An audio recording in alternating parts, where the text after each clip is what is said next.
a webinar presentation we're giving on February 16th of 2016, and it will be recorded. Because of that, I want to make sure that anyone listening to the recording knows that the law may change after this. So certainly before you do anything, or if you have questions about any updates, seek legal advice before you implement any of the suggestions here. If you come on a later date and listen to this. What we're going to do today is cover a variety of issues and overlapping issues involving minors. Some of the issues relate directly to minors, and some of them relate to general patron behavior. And one of the important parts is that we understand how our policies and how our procedures can help us with regulating patron behavior. And I do want to state there's a place to ask questions, I think, in your webinar, and we've got one already asking whether there will be the slides available after the webinar, and certainly we can get you the slides after the webinar. So if there's any questions that you have about anything I've said or any questions that you have after the fact, certainly please either answer them or put them in the format here, or you can certainly email them to me later. But the big areas that we want to talk about are general behavior, internet use, unattended children, and what we can do as far as parental involvement. And one of the biggest parts of the legal piece of this puzzle involves the Library Privacy Act, and I want to talk about that first, because the issues involved with library privacy sort of bleed into other areas. Many of you are familiar with the Library Privacy Act and what it allows, but I still get a number of questions on how to handle issues related to information involving minors. I want to give you the basics first. Anything that is considered a library record would be subject to the Michigan Library Privacy Act. So a library record, and this is the bullet point here means a document, record, or other method of storing information retained by the library that contains information that personally identifies a library patron, including the patron's name, address, or telephone number, or that identifies a person as having requested or obtained specific material from the library. And it does not include non-identifying material that may be retained for the purpose of studying or evaluating the circulation of library materials in general.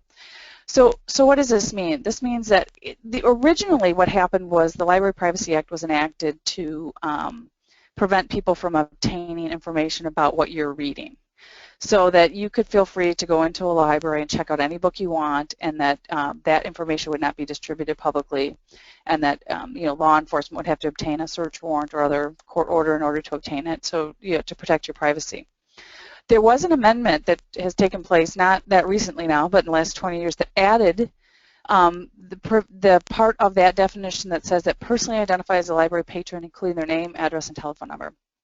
And I think this is the part of the Library Privacy Act that causes most problems, I think, when trying to address behavior with minor children. Because one of the things that we have to look at is what information are we seeking to disclose, and would it be covered by the Library Privacy Act? This is the important part of the regulatory provisions of the Library Privacy Act. Okay, it says, unless ordered by a court after giving the affected library notice of a request and an opportunity to be heard, a library or an employee or agent of a library shall not release or disclose a library record or portion of a library record to a person without the written consent of the person liable for the payment or return of the materials. This was added, the primary purpose of adding this was so that parents could request information about library records for their minor children. There was an Attorney General opinion that prompted this legislative change, and in that opinion, it was a school library, and the school library had given the principal a copy of books that children had checked out, and the principal went, classroom to classroom trying to figure out where the book was and trying to get the book back. And in that case, the Attorney General did not believe there was a violation of the Library Privacy Act because at the time it was a school library and the principal was an agent of the school, so they weren't disclosing that information to anybody who was not, you know, in the employment or agency of the library. Okay, but that's really not how, you know, most of the situations that I see happen. I mean, most of the situations that I see happen are that the library wants to contact parents to do one of two things, typically to discuss the behavior of their child in the library, or two, to see if they could get some of the material back that's been checked out and not been returned. So what does the library have to do in order to give that information to the parent?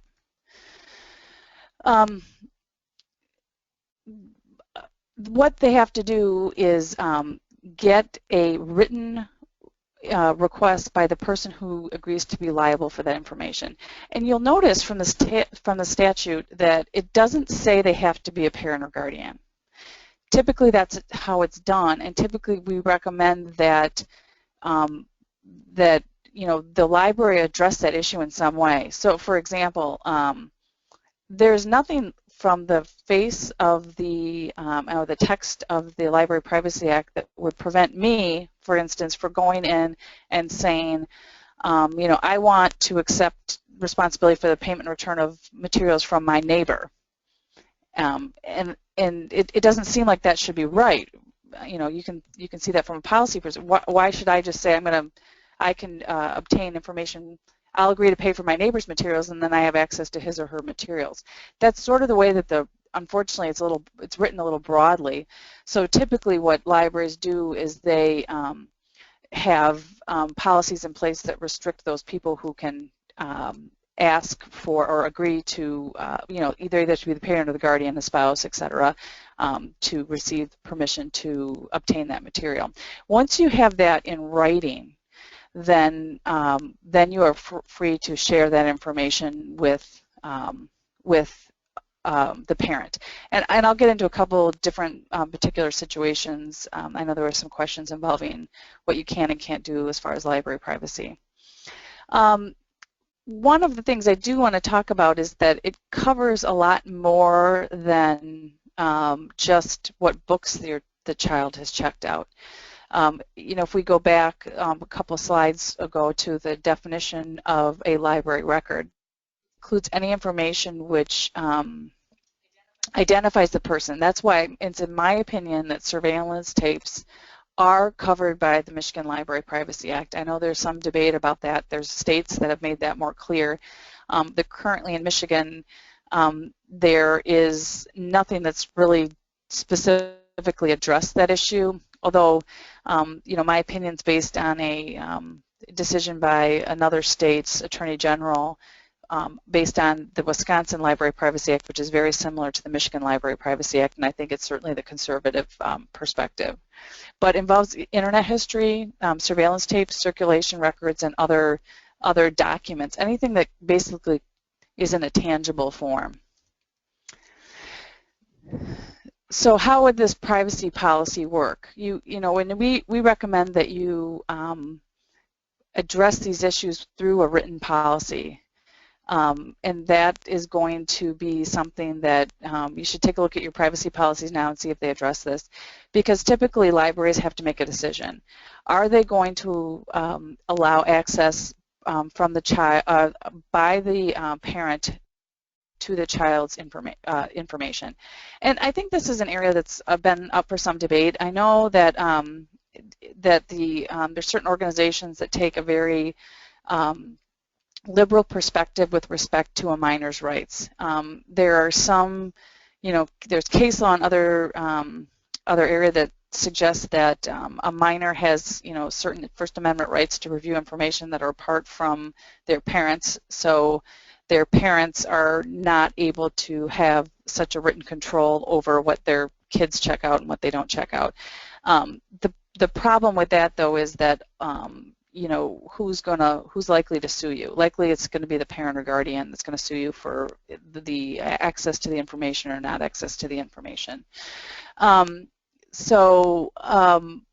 those are some policy considerations to take in place. I certainly think Michigan law is on your side with respect to, specifically allowing you to get the written authorization from the parent or guardian to see those minor patrons' records. The person must agree to be responsible for the payment or return of materials. I get a lot of questions on what should the waiver look like or how should it look, and I recommend sticking as close to the statute as possible. And the way it's worded in the statute, you can expand upon that. For example, you could say that they agree to be responsible for the payment or return of materials, including, and then make it a little bit more user-friendly as far as what they agree to do. How is this accomplished? It's one or two ways typically. Either there's an independent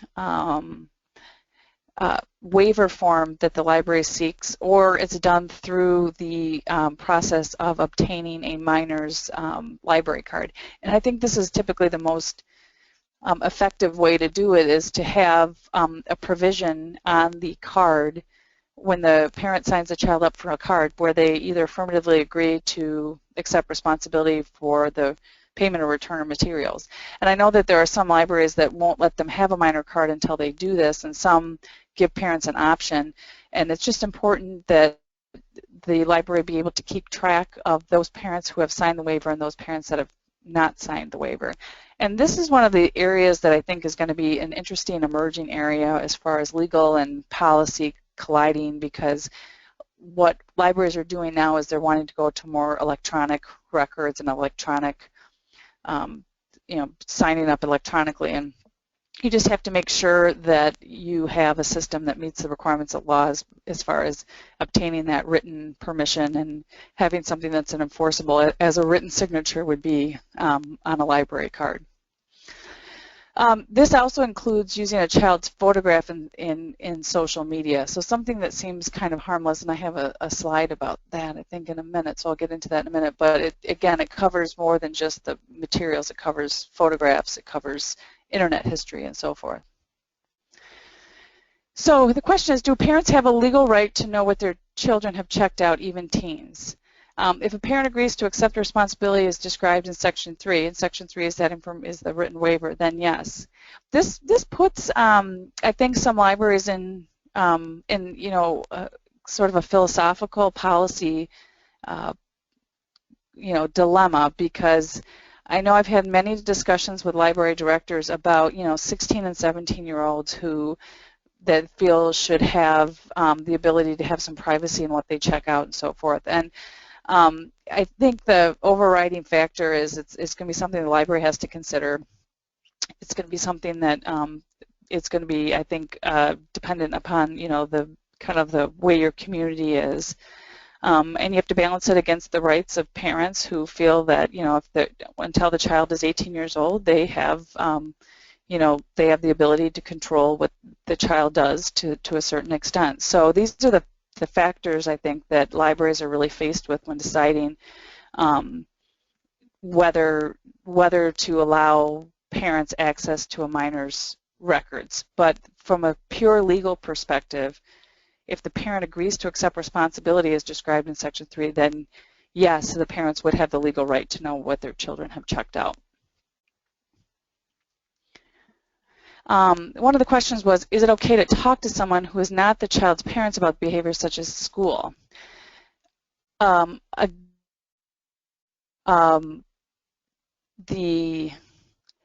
third, I'm referring to this as a third person, okay? If the third person, that whoever the parent guardian agrees to accept responsibility, then yes, you can talk to that. But most cases, talking to someone at school about behavior would be prohibited by the Library Privacy Act. What I want to talk about is I want to take a little bit of a,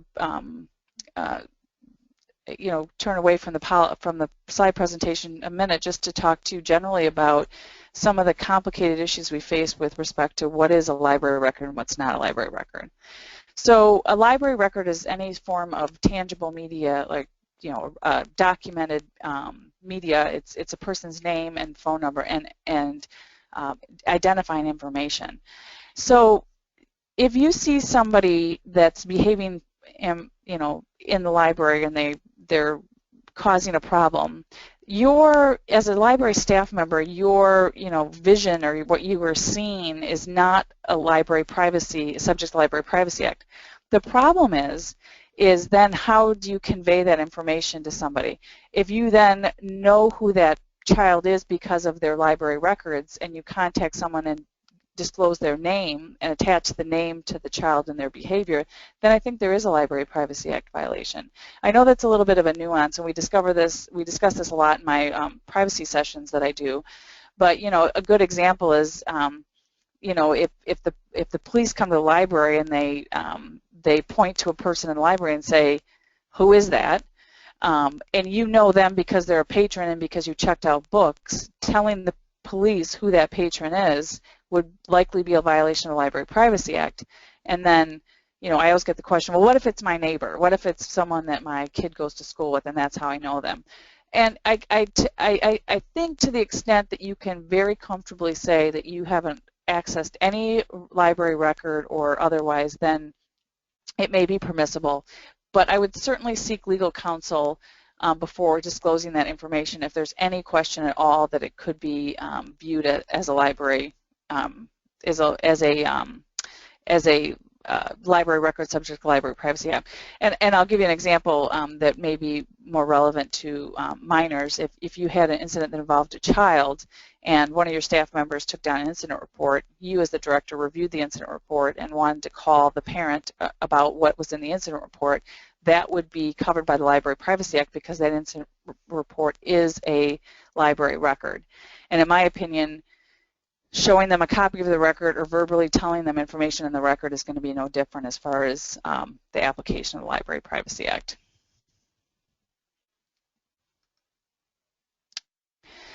Can we post a photo of a children's program without permission of each parent or guardian?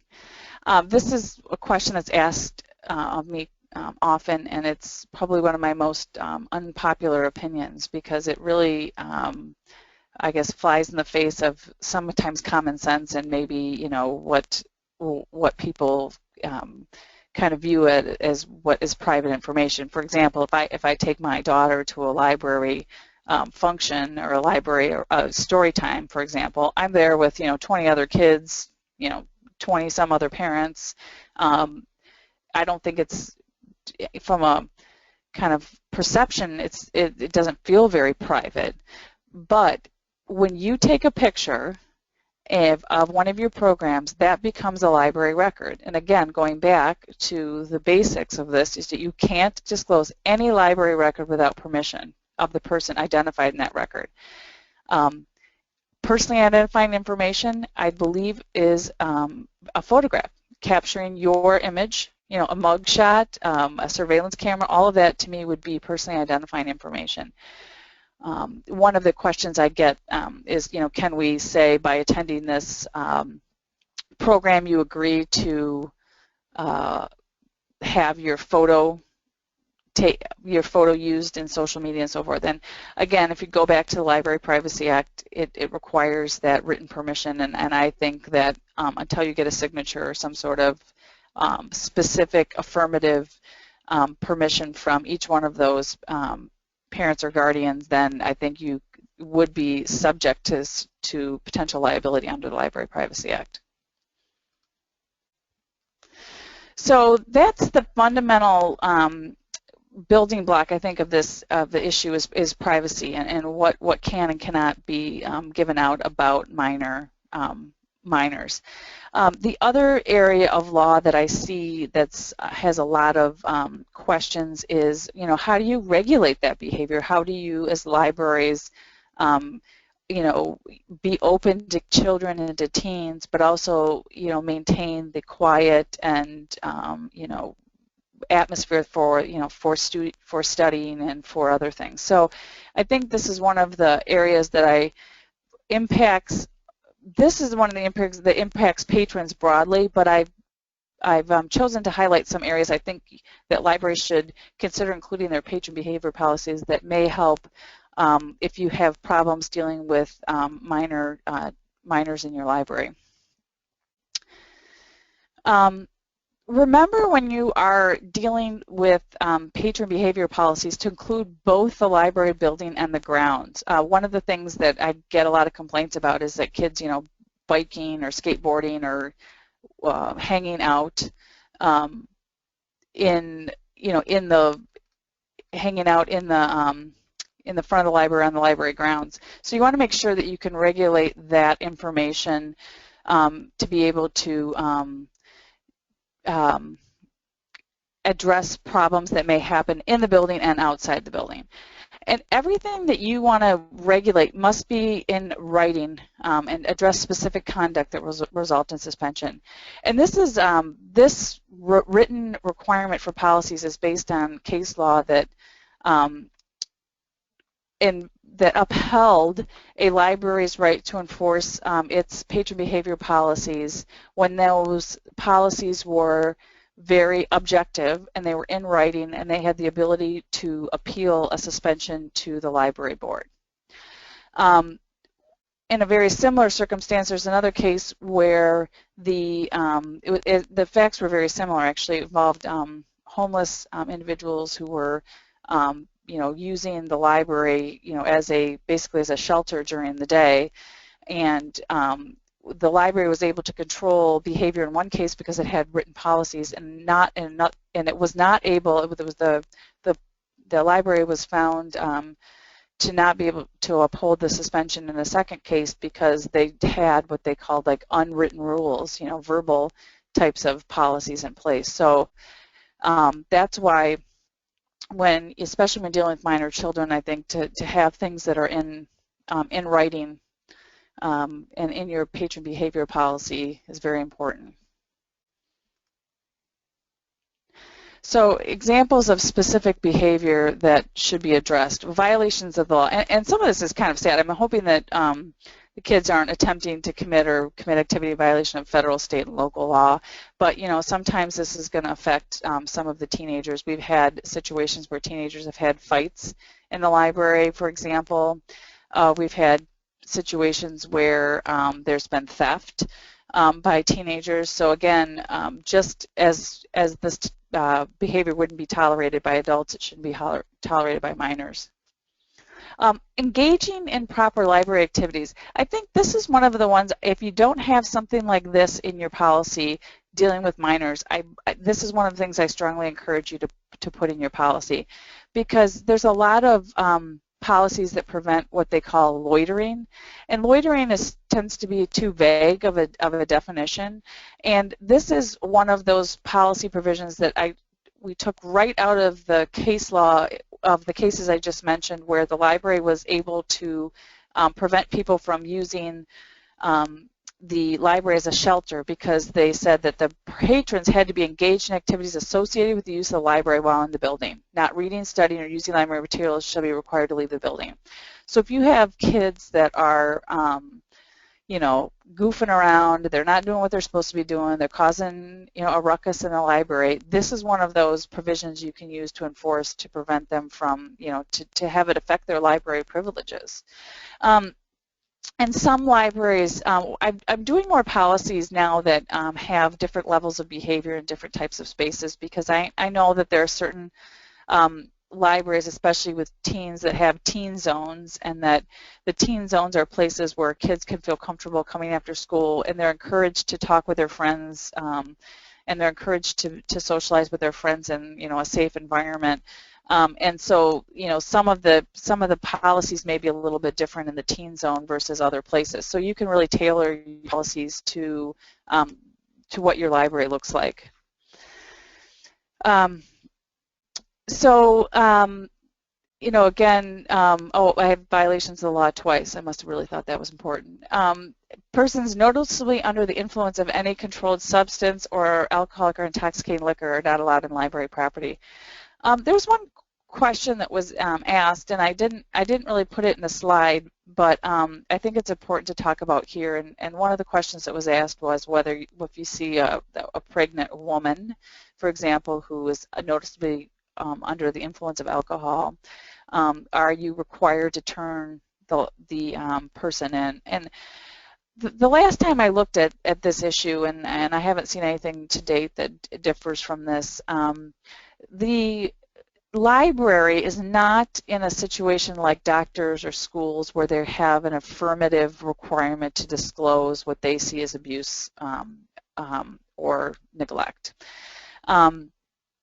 With that said, there are some protections, especially with child and child abuse. There's some protections for people who report what they see as abuse. There's certain waivers of liability for, and confidentiality with those disclosures. That's one of those cases where, and I've been involved in this several times, and when it happens, I think it's very important to get the lawyer involved so that you make sure you protect the library when you're doing this, because again, it's not going to be a legal requirement that you have that you report individuals, but there may be some. We just want to make sure that the protections in the law would apply to the particular circumstance in which you're referring to. So again, we've had, unfortunately, instances where we've seen children being abused in the library by their parent or guardian, or children that noticeably look like they're not being taken care of, and those are circumstances that it's very hard on the staff, and it's very hard and draining on the library personnel to witness that. And so I think that's a situation, and on a case-by-case basis, where you should contact your lawyer and figure out what the appropriate thing to do in that situation. Safety of patrons on library grounds and buildings. Use of skateboards, rollerblades, and other wheeled form of recreation is not allowed in the library and library property. I think those wheelie tennis shoes were really popular a while ago. I don't know how popular they are now, but that was a big problem for libraries before. But I think, the safety of your patrons walking in and out, depending on what your library looks like, sometimes it's a place where kids like to congregate to do their skateboarding and bicycling. So.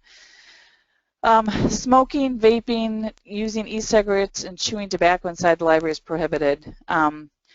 Obviously, this is something that the kids should not be doing. So this is an area where you can regulate and prevent the smoking on property. And to the extent that it's in violation of the law, then we need to address that issue either. But certainly not inside the library. If you have a policy like this and haven't added anything about this vaping or using e-cigarettes, this is also a time to change that, both for kids and adults, because I think it's something that I think high schoolers, are right or wrong, are doing it more often now, and it's something that probably will impact your library in the near future if it has not already. Shirts and shoes are required for health reasons. I mean, I've seen lots of kids take off their shoes in the summer and walk around the library, and make sure they wear their shirts and shoes. Library is not responsible for personal belongings left unattended. Kids these days have a lot of electronics with them. They can have iPads or iPhones, and make sure that you limit the responsibility the library has in your policy for what kids do. And personal possessions may not be left unattended or take up seating and space if needed by others. With kids, they tend to be immature and don't have the same respond to the same social cues, and they may not understand that people standing looking for a seat, and they have their backpack on one chair and their iPad on a different chair. And so again, this is sometimes affects kids maybe more than adults, and so to have that in your policy would be able to enforce that. And you should certainly address food and beverages. And I don't have any sample language here just because it's so different for every library. Some libraries prohibit it altogether. Some allow certain types of beverages if they're covered. Some allow food in certain spaces. Again, if you have a teen zone or a children's area, you might allow certain snacking in those areas and not other areas. So this is something that should be specifically tailored to your particular library, but definitely should be addressed in any patron behavior policy. Considerate use, I mean, sort of obviously customary things that you shouldn't spit, run, push, shove, putting feet or legs on or climbing on furniture. And it's hard because, I think you see parents that allow their kids to do things that you wouldn't let your kids do, or can't believe they're letting their kids do in a public area, and run around and jumping on the couch in the library. And so sometimes you need something a little extra rather than just the parental supervision to enforce good behavior in the library. And this is one of those things that you could do to regulate the use of the library for kids. Again, loud noise, producing loud noise, unreasonable or disturbing noises that interfere with the patron's use of the library, which can be reasonably expected to disturb other persons. And you can see here, this is the language that we use, that we try to be objective rather than subjective, because loud noise is sort of subjective. I mean, what's loud to one person may not be loud to the other. If you're used to kids screaming all day, that might not be loud to you, but it may be loud to the person who lives alone and doesn't have much interaction with young kids. So typically, look to see if people are complaining. Look to see if people are noticeably disturbed by the child's use of the library. And this is one of those provisions that can be very effective in the use of the library by parents with kids or by teens. One of the things we do is we can prevent, there's certain, again, you could tailor it to different areas of the library. I mean, you can have a children's section that allows parents to read aloud in the children's section, and this might not be the same behavior you'd want like in the quiet reading area or in the computer lab. Cell phone users must turn ringers to silent when they enter the library. Check your cell phone provisions, because I think it's interesting. I've looked at some older ones and they don't really address the difference between smartphones and cell phones, because I think what you're trying to do is prevent the talking on the phone. Kids are, your patron behavior policy may inadvertently prevent them from texting or emailing on their cell phones if you say no cell phone use whatsoever. So, be careful to do that. Make sure that it's addressing what really needs to be addressed, which is the talking on the phone. Patrons must adhere to all library policies, and one of the questions that was asked too was patrons must provide identification to library staff when requested.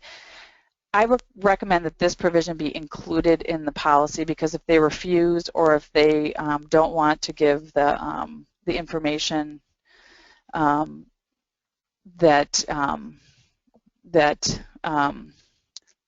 you have a basis to do that. I want to pause here. There's a question about a clause for those with disabilities that cannot control outbursts, etc. You've touched on a very interesting issue, and it's one that is very complex, and that is the application of the Americans with Disabilities Act.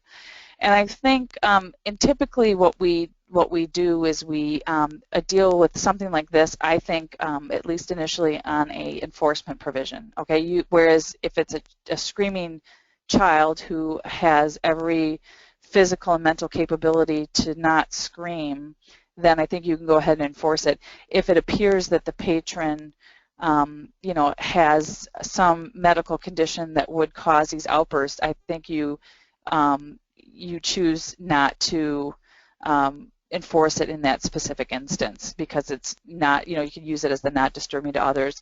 I think with things that impact the ADA, we're seeing this a lot more with libraries. I mean, the companion pets issue comes up quite a bit. People who have obvious medical conditions that are, things that are, impacting the library.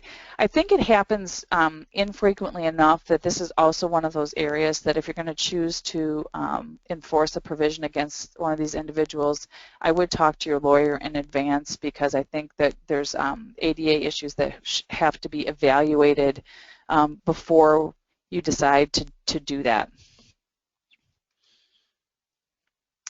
So one of the questions is, can you ask a child for his name, parent's name, and phone number?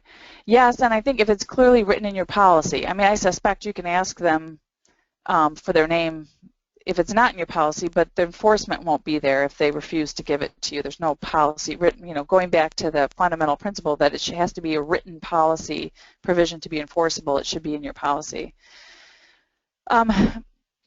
But again, I would use caution before contacting the parents about the behavior in the library. Have they agreed to accept responsibility for the payment and return of materials? Have they signed that written waiver? If not, I think that contacting that person's parent and telling them what's going on in the library could be a violation of the Library Privacy Act depending on how it's done.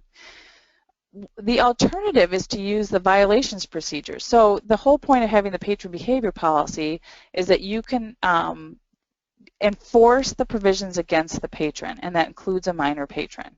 So if you've got a 15-year-old, for example, who's loud, who's spilling pop all over the library, you know, instead of calling the parent, if you don't have that legal authority to do so, you can start enforcing your policy against them.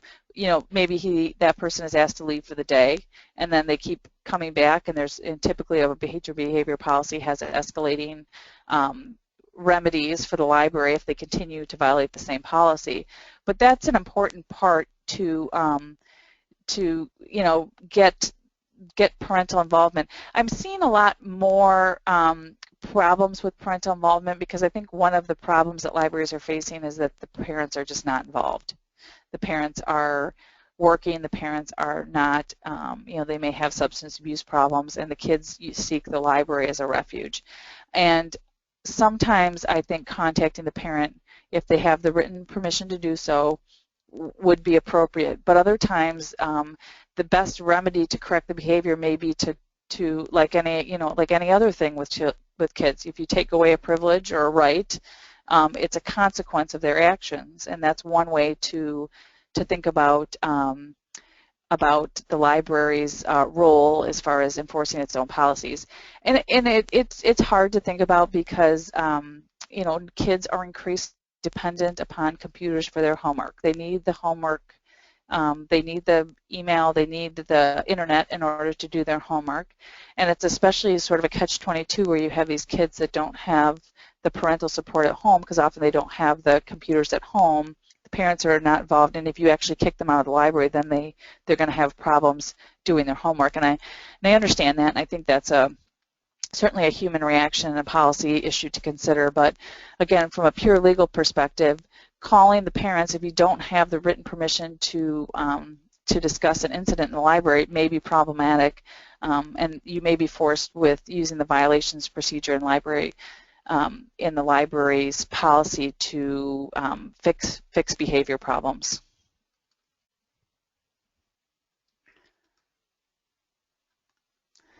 Having a slight technical difficulty. There we go. Again, even for minors, every patron behavior policy, frankly, every policy that has an enforcement provision should have a right to appeal to the library board. So even if you kick someone out for an hour or for a day, they should have the right to appeal to the director. You know, they have the right to appeal to the library board. It should not be the person that makes the original decision. So if the director makes the decision to ban somebody, don't have that person appeal to the director. It'll look like a futile effort. So appeal to the library board.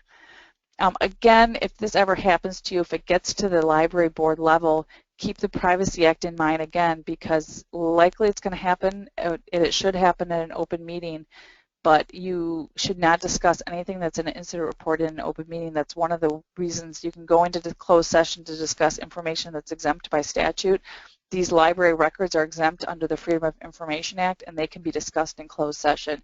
Again, there's very few times I've been involved. I've been doing this for a while, and very few times we've been involved in appeals. I don't think they happen all that frequently. I think suspensions don't happen all that frequently. Maybe in some libraries more than others, and maybe they've just gotten used to the appeal process. But if you're new to the appeal process, you get an appeal. This is another instance where I would recommend consulting with your lawyer just to make sure you have a situation where you're not violating the Library Privacy Act. Plus, I worked with a library in a policy. I worked with a library in a situation where they banned an individual, and everything was done like by the book with Library Privacy The patron was not named anywhere. They had the appeal hearing at the library board level. They were not, they did not mention this particular individual at all. And in fact, the individual's name was known around the community because he had complained to the paper, for example, about his suspension. So he was the one that was, spreading his own name around town. But he ended up suing, and the suit got dismissed. It had no merit. He ended up suing, and one of the counts was defamation. So you do have to be careful about that because, especially with minors involved, there may be other instances of things that you want to keep in mind.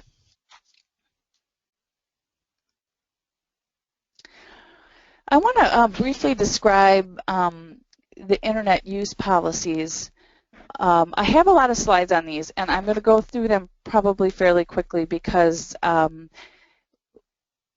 one of the issues involved with kids is protections that are required by law for the use of the internet. And I'm going to talk about two laws. One is Public Act 216. The other one is the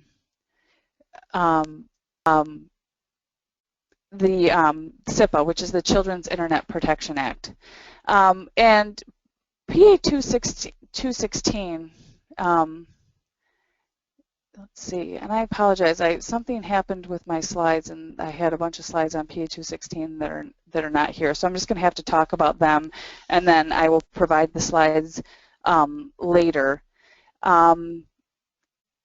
Public Act 216, or 212, I'm sorry, 212, is an act that regulates the internet use by minors.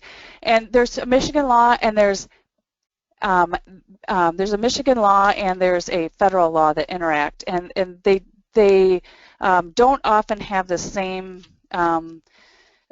provisions in there, and I want to talk to you a little bit about that. PA 212 is a provision that was added to the Library Privacy Act, and what it does is it prevents the use of, or prevents minors from viewing material that is deemed harmful. So what it covers is obscenity, child pornography, and material that's deemed harmful to minors. So that's what the library's responsibility is not to subject children to those types of materials. And there's two ways to do that. One way is through filtering.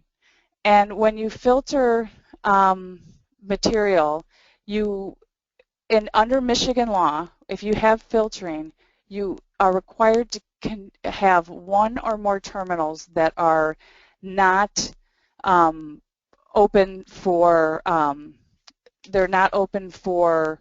they're not filtered, okay? So you have to have one or more terminals that are not filtered. If you have filtering, you have to leave one or more terminals unfiltered.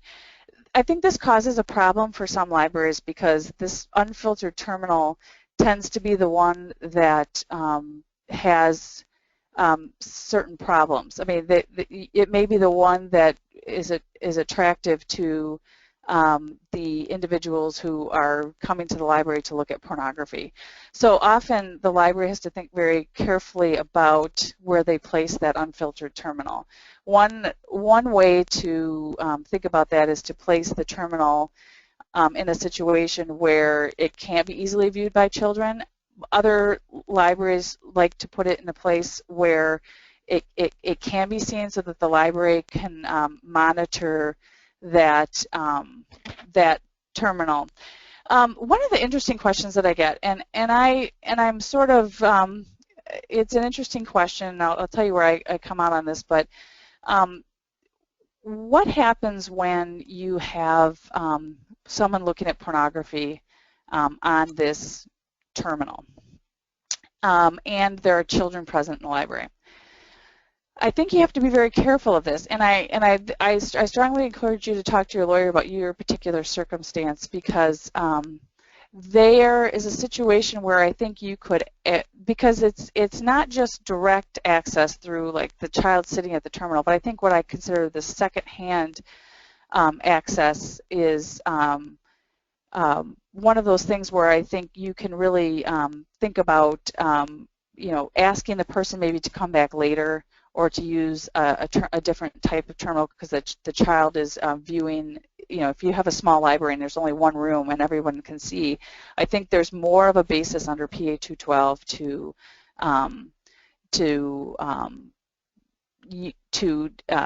ask that person to stop looking at what they're looking at, because it's very important that you understand that pornography, okay, I'm not talking about obscenity, which is sort of the shock the conscience, and things have to be very extreme to be considered obscene, or I'm not talking about child pornography, which is illegal and it has no First Amendment protections. I'm talking about pornography, and unfortunately the way that the case law is today, pornography is something that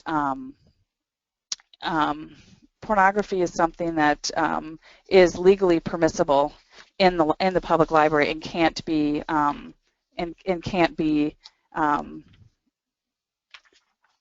denied access to without impacting the First Amendment rights.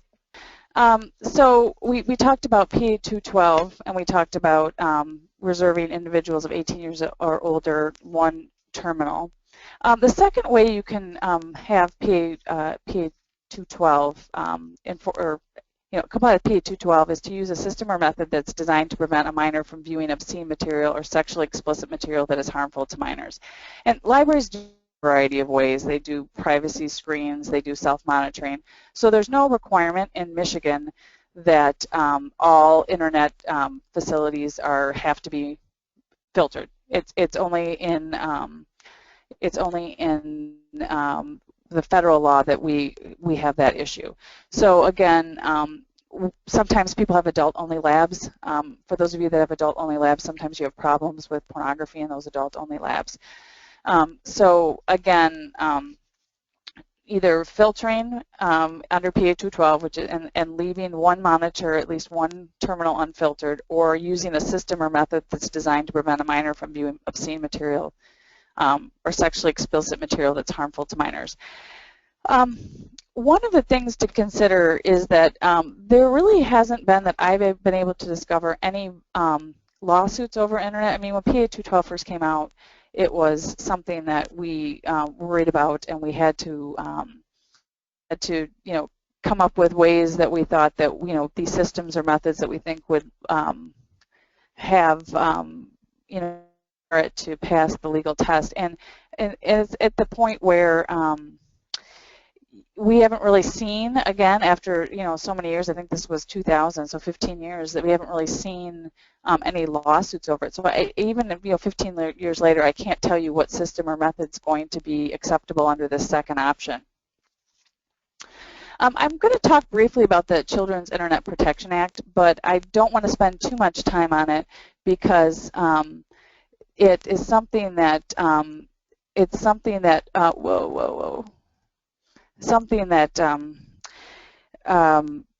doesn't apply to many libraries. If you have an ERate or LSTA funding, then I think this is something that it may apply to you. But I know a lot of libraries these days are not accepting these funding mechanisms because of the compliance problems. So the Children's Internet Protection Act applies to libraries receiving these certain grants. The problem with the Children's Internet Protection Act versus any other act is that it applies to libraries receiving those grants, and that computers must be filtered, even staff computers.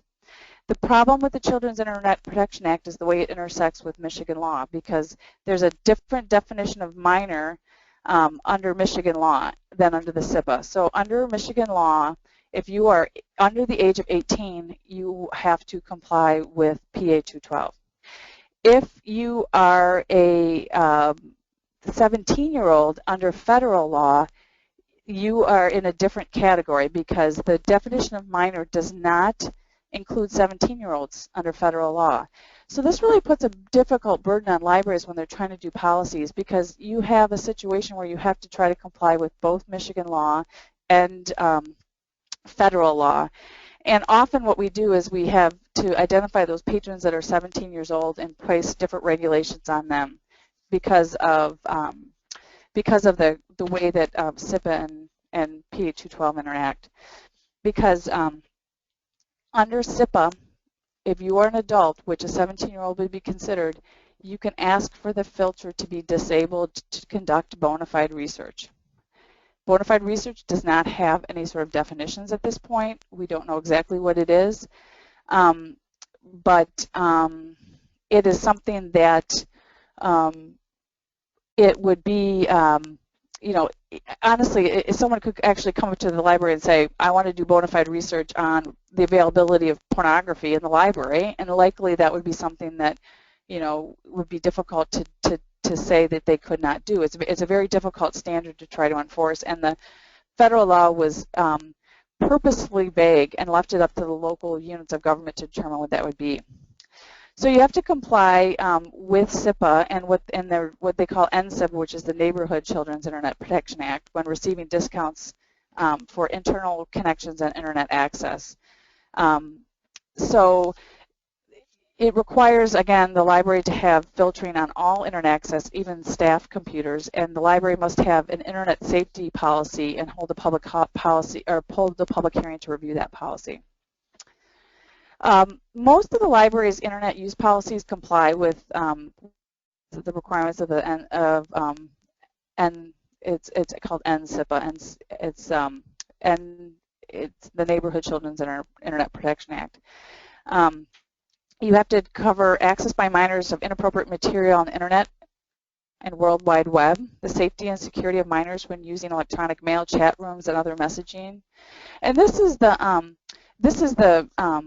issue that I want to discuss, because I think that one thing to keep in mind is that chat rooms and email are things that are so important to kids these days, and virtually very few filtering systems that I have seen really address how to handle this, okay?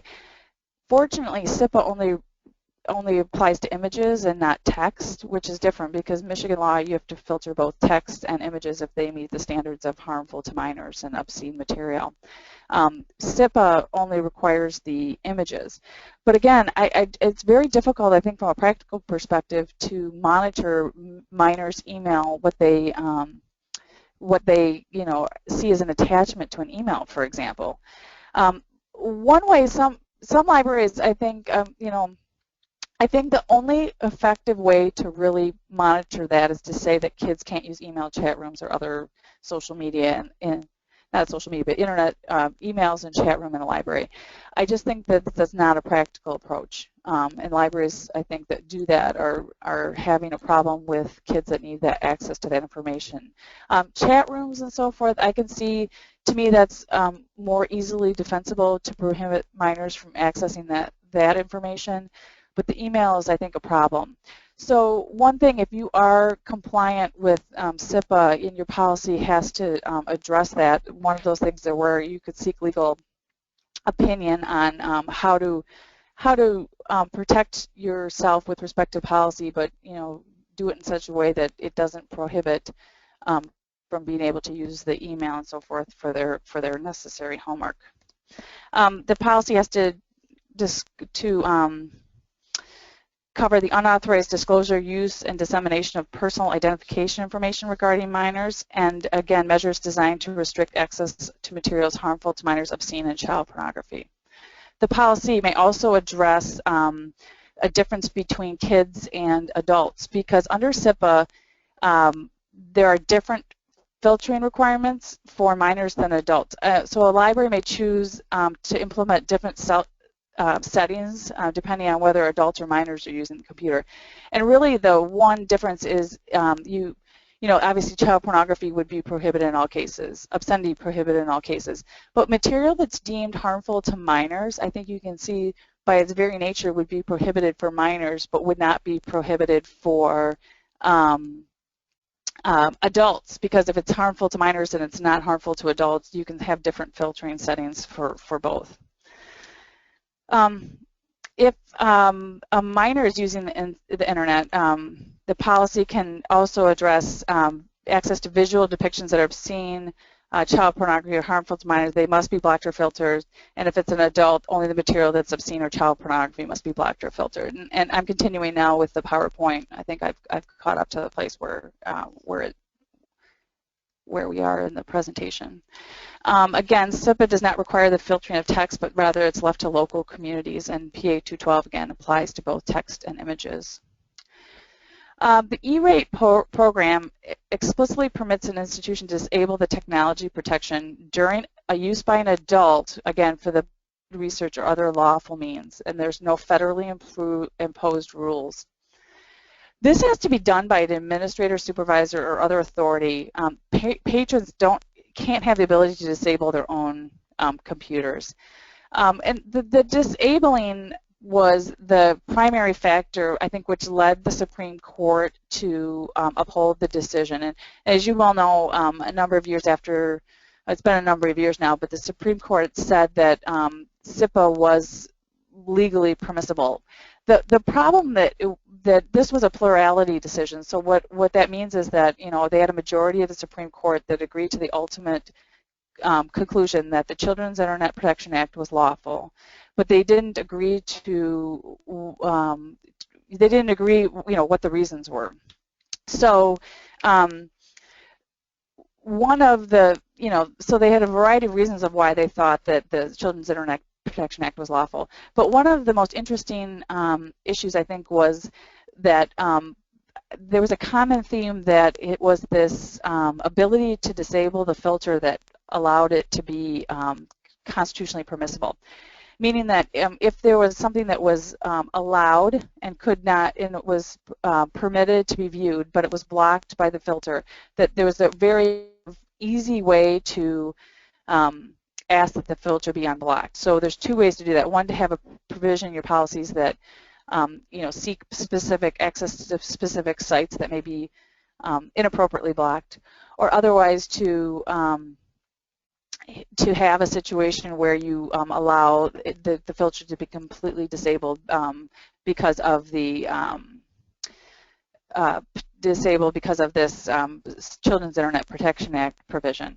Again, so if you have a 17-year-old and now you've disabled the filter, they're still going to be required to comply with PA 212. So one of the things you could do is monitor what that person's doing to make sure that they're not viewing anything. That's the second option, as I mentioned, that the system or method to prevent people from viewing material that's harmful to minors. Again, and I talked about this briefly, children have upheld a patron's right to look at pornography as protected by the First Amendment. I think this clearly intersects with the requirements under PA 212 that you make sure kids don't see this type of thing. So as I mentioned, I think there's some room for interpretation as to what you can do as far as enforcement of policies if, in fact, someone's looking at pornography that's viewed by kids at the library. You know, if it's 3 o'clock and someone's right in the foyer of the library looking at pornography, I think you have a better case than if it's 9:30 at night and there's nobody in the library except this one individual and he's looking at pornography. So it may be a case-by-case thing and something that you should talk with legal counsel about. Again, certain speech such as pornography is not protected by the First Amendment. If you see child pornography or obscenity, you don't have to wait till a child views it. You don't have to protect minors from it. You can certainly go about asking the person not to look at it and then consult your lawyer with how to deal with the ramifications of someone looking at child pornography or obscenity in your library. One of the really difficult things is to decide what's obscene and what's not. And obscene, as I mentioned before, is a very, very high standard. So typical things that would be accessed on the internet, a lot of them, you know, like nude pictures, something like a Playboy or a Penthouse type of thing is going to be protected speech. Anything that you could buy on the newsstand, for example, or, you know, see on HBO or Showtime or any of those channels is not going to be deemed to be obscene. Otherwise, they wouldn't be able to print the magazine or produce the show. And so that's kind of the standard to keep in mind, because we've had a lot of, I've had libraries that tell me that they've try to, there's someone was looking at something obscene, and I asked them, what was it? And it turns out to be like a lady in a bathing suit, and people were upset, and you can understand why. And there's a difference between a legal right to look at something and what's really, probably, morally or, appropriate for a library setting when there's young kids around. But unfortunately, this is the legal framework from which we have to work. So think about this when you're doing your internet use process. How much parental involvement do you want? I mean, one of the things is under PA 212 says that a child either has to be the child either has to be using a filter computer or using a computer with an adult. And I think that this the minor, when it's accompanied by an adult, my recommendation is typically to have that person sitting at the terminal with them. I think having an adult and having if you have if you are over 18 or if you're accompanied by a parent or guardian, you can have unrestricted access. I don't think, though, that having the parent in the adult section and having a kid in the children's section with unrestricted access is appropriate. Not going to be something that, so typically the internet use policies will say they have to be seated with that. If they're going to use unfiltered access, they have to be seated with the minor while doing that. Again, you have to think about your locations of the computers if you have an adult lab versus a non-adult lab. PA 212 applies to wireless access. So, I've had a lot of questions about this for minors. I mean, typically the wireless should be filtered in the same way that the regular, your desktop computers are filtered. Or you have to come with some system or method that's going to prevent minors from viewing this material, because if it's just as easy as the kid can bring in his or her smartphone or laptop computer and have unfettered access to the internet, I think you're going to have a problem under PA 212. And again, how are you going to address chat rooms and email? Moving on, I want to talk about unattended children, because we talked a little bit about your patron behavior policies, and sometimes the unattended children is a standalone policy. Sometimes it's incorporated into the patron behavior policy, and either is fine. You just want to make sure that we address how children are managed or dealt with if they are alone at the library, either during hours or certainly if it's closing time. There's different rules that apply. So again, I recommend that the policy define a child as someone who's under the age of 18. There is currently no law in Michigan that I can ever find that regulates at what age a child may be left alone. And this comes up quite a bit because I'm asked, well, what age should the child be left alone at the library? And it really is going to depend on your library. A lot of it depends on the location of the library and the community. I've had libraries that have kids as young as 8 being allowed to be left alone at the library because it's a smaller town and everybody knows everybody and they feel comfortable with that age. In more urban settings, it's typically, I think, babysitting age. What age is appropriate for a child to watch other children or babysit? I mean, that's sometimes the age at which libraries use. So again, what's important is to set appropriate age regulations. So the unattended children policy should state at what age a child can be left alone.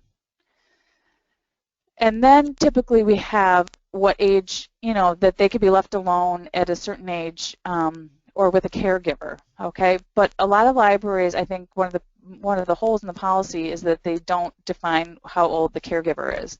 So we've had circumstances where, and I give you an example here, a 4-year-old was brought to the library by the 10-year-old sibling. And, the 4-year-old certainly couldn't be alone without a caregiver, but there was no policy in place to say how old that caregiver had to be. So again, typically what we do is we have, a provision for when the child is left alone, a provision for when they, you know, when they have to have a caregiver and how old that caregiver has to be. Sometimes the policies deal specifically with programming. You know, a child under the age of 5, for example, cannot, you know, be left unattended at a program. You know, a child under 8, for example, has to be, can be left unattended at the program, but the parent has to be in the library. And then at what age can the child attend a program on his or her own without any sort of supervision at all? So these are things to think about. You know, it kind of puts a burden on the library. And as a practical matter, you know, it's especially 10, 11, 12 years old, it's hard to tell sometimes when a child has reached that age, and this is where, you know, having the identifying information of the child is going to become important. But a lot of it is, you know, and a lot of it is maturity level. Some 10-year-olds are very mature, some 10-year-olds are more mature than 14-year-olds. So age is, you know, I understand that there's some, you know, the age isn't always a definitive guidance as to whether a person is able to come to the library or not. One of the things to keep in mind with the policy is that, and when we're speaking of age, and there was a question issue earlier about some people that have disabilities, is there's certain kids and there's certain, frankly, adults that have disabilities that do not permit them to be left alone. They can't care for themselves. I mean, kind of the standard is, can they care for themselves during the time period they're there? And so although this doesn't involve children, some libraries have kind of expanded the unattended children to vulnerable adults, so that it allows you, and to expand it to cover, you know, people who are minors, but maybe a 16-year-old that can't care for himself or cares for him or herself in the way, you know, a 4-year-old would, maybe. So something that you have to kind of consider with these unattended children. The policy should notify parents or guardians that the library staff will not monitor or supervise unattended children. You're not in the same situation as the schools. You're not responsible for the kids from a legal perspective, and I think the policy should specifically state that. Also, the policy should specifically state that you the library are not responsible if the minors leave the library. This does not sit well with a lot of staff. I mean, sometimes it makes staff uncomfortable when they see someone who they think is clearly young or maybe immature, and then they leave the library at closing time by themselves.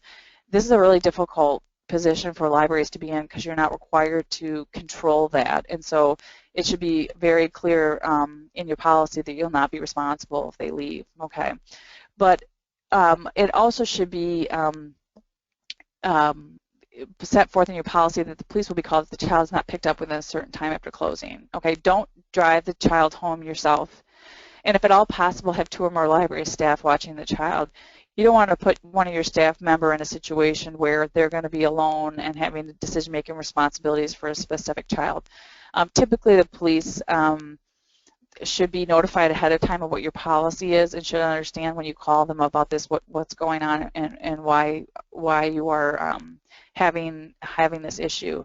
And again, this particular policy may change and may be altered depending upon the age of the child. You know, for example, at what age is the child going to be unattended, where they need, you know, basically if they don't have the ability to get home by themselves, you know, but if a 12-year-old walks out of the building at 8:30, you know, right before closing, and lives 2 blocks, you know, from home, they're probably not going to be considered an unattended child. But if a child's still there at 9 o'clock when the library closed and they need transportation home, then this part of the policy is going to become very important. Again, unattended children, I think, can be a behavior policy. It can be it can impact a behavior because, you know, there's certain kids that are going to be fine left alone for significant periods of time at the library. There's other kids that are going to have behavior problems during that time. You are not expected to act as a babysitter for these child. You're not a daycare provider. And I think that, again, you have staff that are very, you know, sympathetic and empathetic people, and they don't want to see kids being harmed, and they want to make sure the kids are safe. So I think some of this causes some consternation with staff. And one of the questions was asked, should the library have a guideline or policy in place for unattended children in the library? Yes. And I recommend a policy that's adopted by the library board on how to handle it. Guidelines or like procedures can be more detailed. You know, if you want to have a more detailed procedure about, you know, if the library closes at 9, you wait till 9:10, and if it's not by 9:10, then you'll do this X, Y, and Z. That's more of the procedure. But I think the library board should adopt an unattended children policy or incorporate an unattended children provision in your behavior policy that would address this.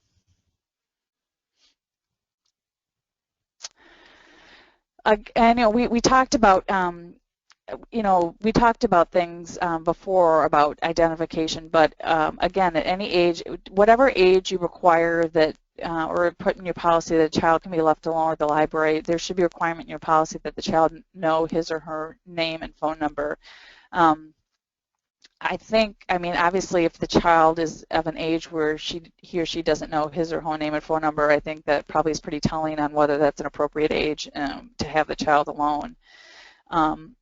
I think cell phones are probably making this a lot easier than it was 20 years ago because it's easier to text and get a hold of parents typically. But again, they should know their number and how to contact that person.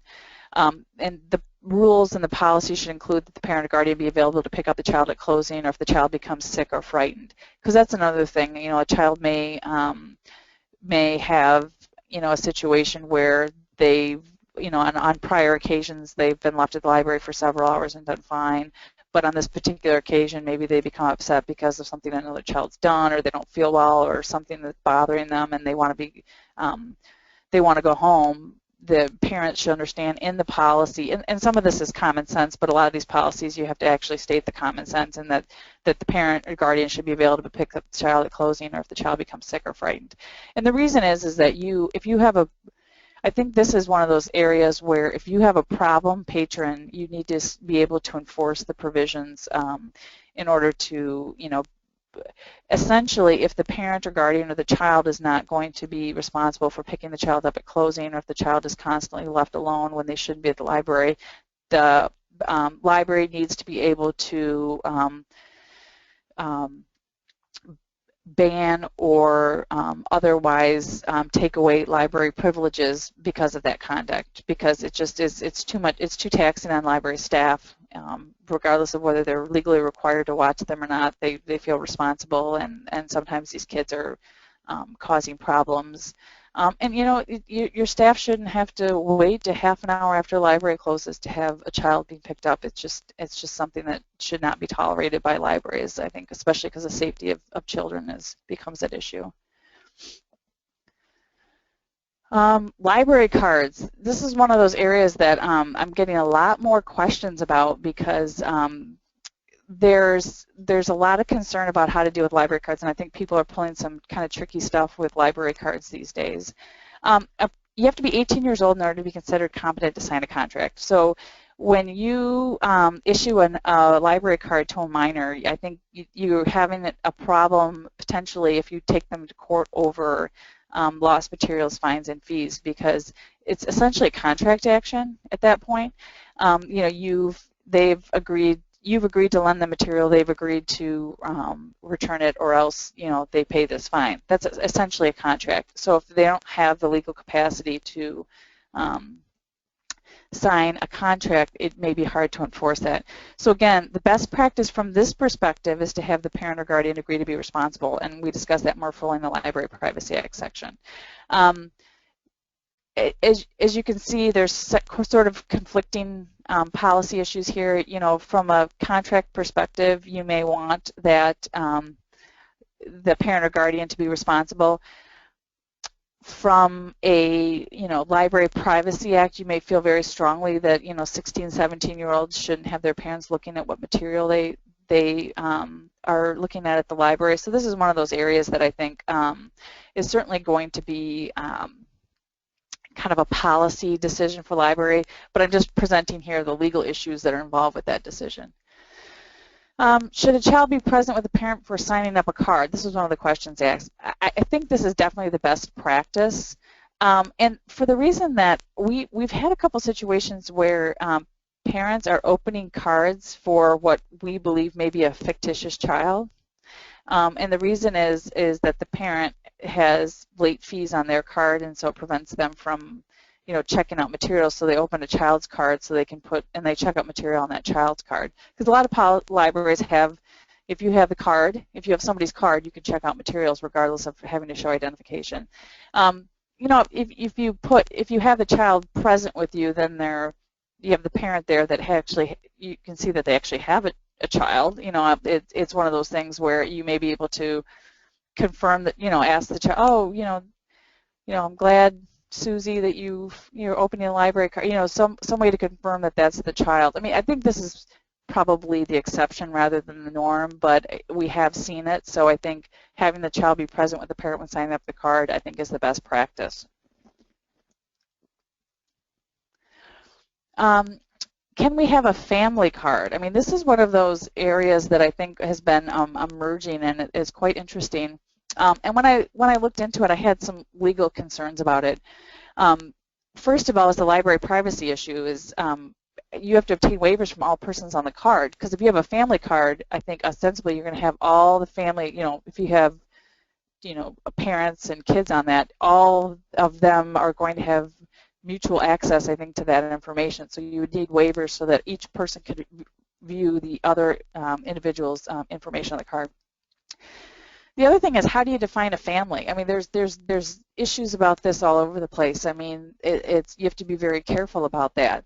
And you know, I think you have situations where you want to be very, very careful not to infringe on someone's constitutional rights as a family member, but then you want to protect abuses where someone may, you know, sign up additional people.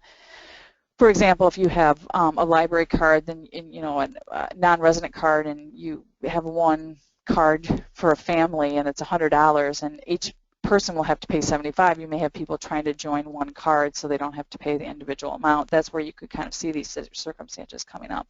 And then the other issue I have is typically libraries have a policy provision where they say that if you don't pay your overdose fees or something, then you lose privileges. So what happens if, you know, parent A, for example, you know, racks up $50 worth of fees? Does that mean you can't let the kids check out books? I mean, these are the things that are some legal concerns, some policy concerns of the library when dealing with these card issues. So how do you know if someone is the legal guardian before issuing the card? I don't know that this is something that, I mean, obviously you could require them to carry a birth certificate or guardianship papers. I think that this is not the norm. I think one of the things that you could do as part of your application process is to require them to be, you know, check a box or affirmatively state that they are the parent or guardian of this child. This issue comes up quite a bit when, and unfortunately, libraries are sometimes dragged into custody disputes. I mean, we've had situations where one parent is upset about things that another parent has let them check out, or certain, you know, taking a child to a certain story hour. These are the types of things that come up. So I think that sometimes it's difficult to know who is the parent or guardian. There's no legal requirement under the Library Privacy Act, as I mentioned, that the person who agrees to be responsible has to be a parent or guardian. That's not included in the Act. But it's something that could be required through your application process or through your circulation policy. I wanted to talk briefly about movie ratings, because I think this is something that is going to be more of an issue, because it's an issue of how do you regulate children checking out movies that are inappropriate. And I think that we've become so accustomed to this rating system that you have to lose sight that this is a private rating system. It's not something that's endorsed by the government.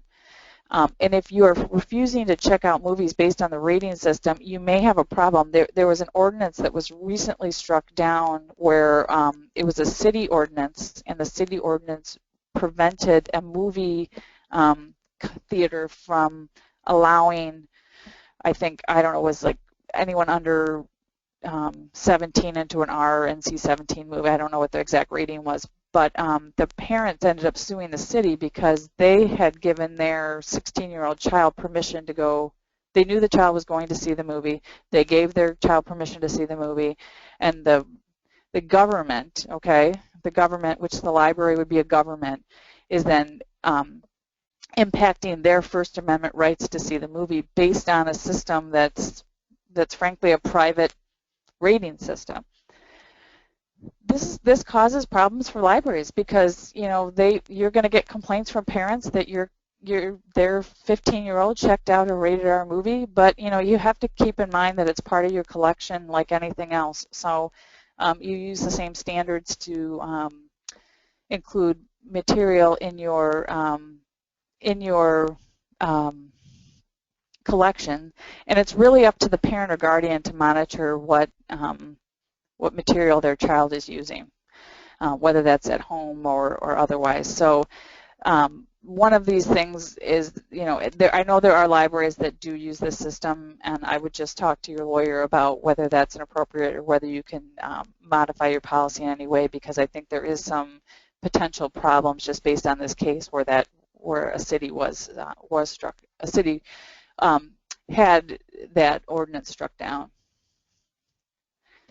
So sex offenders in the library, I wanted to include this in the children's issues because I think there's a libraries feel a real moral obligation to preventing sex offenders from having access to kids. Again, kids are present at libraries all the time. As we discussed before, there's going to be kids that are going to be potentially younger kids that are going to be alone at the library. And then you have sex offenders that come to the library to use the computers, for example. There was a federal court that determined that the city of Albuquerque violated a sex offender's First Amendment right of access when it enacted an ordinance prohibiting sex offenders from using libraries. So if the only reason that the person is banned from using the library is because he or she is on the sex offender list, I think you're going to have a problem with that.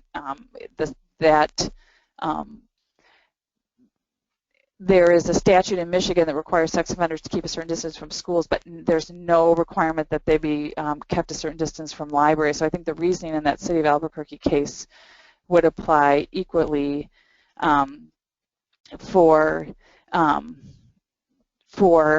a library policy banning sex offenders in the library. One of the questions I get is, they see a sex offender on the computer, and typically sex offenders, especially if they've solicited children over the internet, have parole violations that require them to not use the computer. And what if you do if you see a sex offender using the computer? My general rule of thumb is that the library shouldn't get involved in enforcement of police obligations. I mean, if they're doing something that's in violation of the library privacy or in the library policy, then certainly they should be enforced. But I don't think that the library should act as an arm of the police department, because it's very difficult to know what parole provisions may be in place, or if they're applicable, if they're still under those parole provisions, and you don't want to be in a situation where you're denying First Amendment rights for things that you don't have access, or you don't have access to accurate information.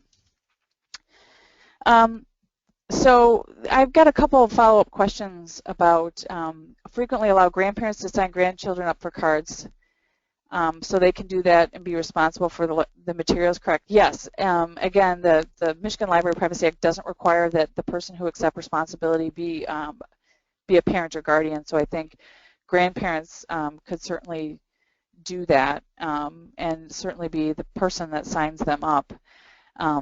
Again, there may be some conflict with this if you have a policy that requires them to be a parent or guardian. So again, there's a difference between whether they have to be a parent or guardian or whether your library requires them to be a parent or guardian. and I think this is where the policy is going to come into play. You know, you're going to have to weigh the fact that there's a lot of kids in a lot of different situations, and they might not have a parent or guardian that comes to the library to open up a card for them, but they may have a concerned grandparent that spends a lot of time with them that would do that, versus the situation where you may have the parent or guardian unhappy with the fact that the grandparent's there with them. You know, you just don't know. Every situation is going to be a little bit different, so it's going to be a policy decision for the library. And what about not allowing minors to borrow DVDs, period? I'm actually more comfortable with this than selectively allowing them to you're basically not you're preventing them from taking out movies altogether is I think is a better constitutional policy than restricting them, you know, title by title. So if this is something that your library does, I think you're in a lot better shape for doing that than you would be if you said that they can only, you know, you have to be a certain age to rent out certain movie titles.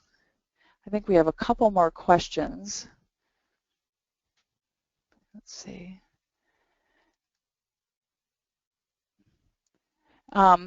So this actually, there's one more question I'm going to, let's see.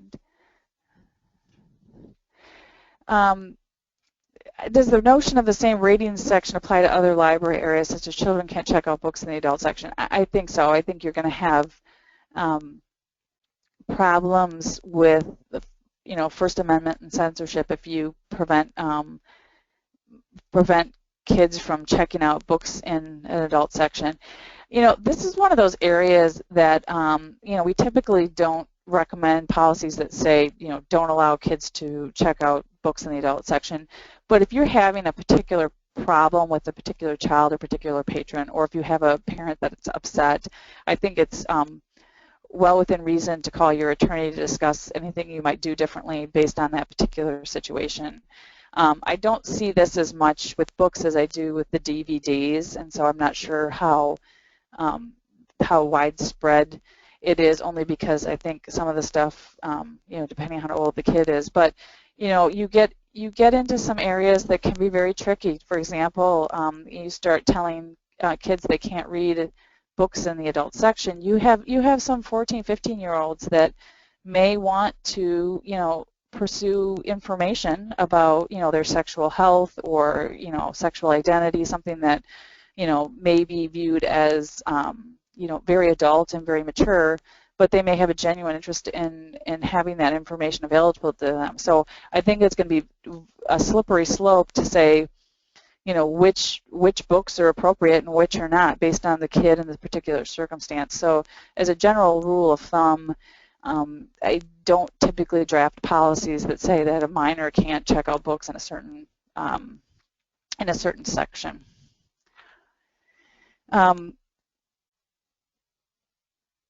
Let's see. Can a contacting parents be part of a library policy, or does it violate the Library Privacy Act?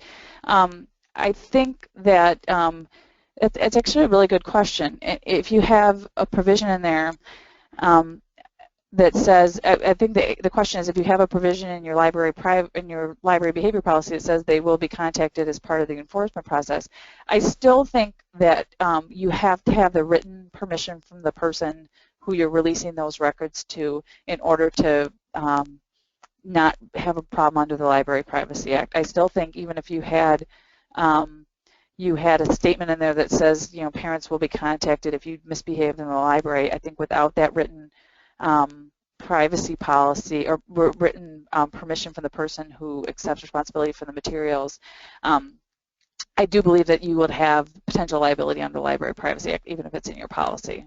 But it's a good question. I wanted to thank you all for attending, and thank you so much for your patience. I do appreciate it.